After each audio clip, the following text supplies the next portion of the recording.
Hello everyone and welcome to a quick VLC Media Player tutorial. In today's video I want to show you how to extract audio from video. This is actually quite simple, and for this tutorial we will extract audio with the VLC Media Player. To do this, I first open the VLC player, go to Media at the bottom left and Convert and Save.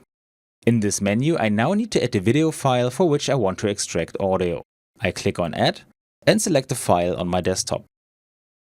Once I have added the video, I click on the small arrow at the bottom and select Convert.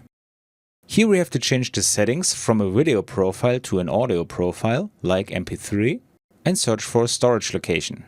Once I have finished, I click on Start and we see a progress bar at the bottom. Now let's listen to the audio file and see that it has worked. Hello everyone and welcome to a quick Chrome tutorial. And that's exactly how I wanted it. So it's relatively easy to extract audio from video, and I really like the solution with the VLC Media Player because I don't have to upload my files to the internet first. And that's all you need to know.